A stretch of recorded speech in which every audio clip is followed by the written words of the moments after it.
Let's dive into the incredible story of St. Thomas Aquinas, one of the greatest minds the Catholic Church has ever seen. Born in 1225 in Roccasecca, Italy, Thomas came from a wealthy and noble family. His parents had big plans for him, dreams of a prestigious career, maybe even as an influential abbot or bishop. But God had other plans. From an early age, Thomas showed a deep love for God and an extraordinary intellect. He was sent to study at the Benedictine monastery of Monte Cassino, where he impressed everyone with his curiosity and wisdom.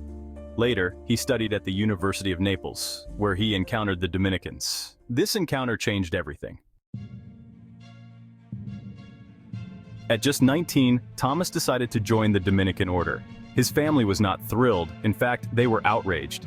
His brothers even kidnapped him and locked him in a castle for a year to convince him to change his mind. But Thomas remained firm, spending that time in prayer and study.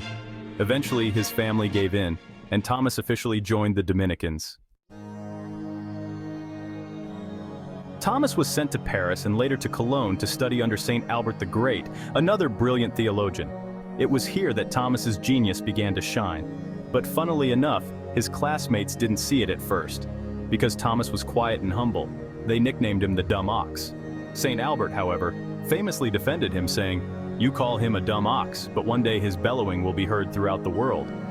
Thomas became one of the greatest Catholic thinkers of all time.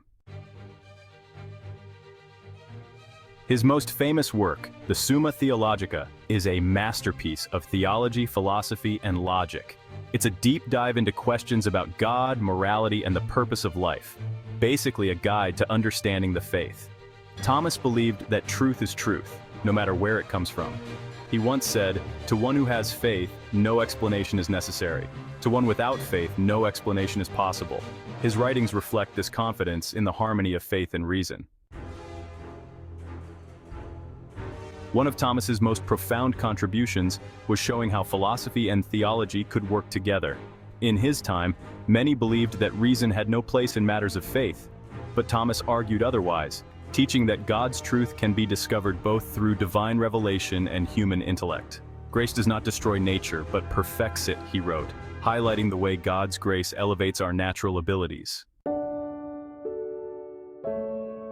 Thomas also had a deep love for the Eucharist. He called it, his devotion was so profound that he wrote beautiful hymns like Tantum Ergo and Pange Lingua that are still sung in Eucharistic adoration today. And let's not forget his reflections on happiness. Thomas taught that the human heart longs for joy, and true joy is found in God alone. He warned, "Man cannot live without joy. Therefore, when he is deprived of true spiritual joys, it is necessary that he become addicted to carnal pleasures." In 1274, Thomas was on his way to the Second Council of Lyons when he fell ill. He passed away at just 49 years old, but his impact has been felt for centuries. In 1323, he was canonized, and later, he was declared a doctor of the Church. Today, he's the patron saint of students, teachers, Catholic universities, philosophers, and theologians. His wisdom still inspires us. For instance, he once said, "That's a call for all of us to not just learn about our faith, but to share it." St. Thomas Aquinas reminds us that no matter how intellectual or curious we are, the ultimate goal of all learning is to grow closer to God. His life is a testament to the fact that faith and reason can lead us to the same truth.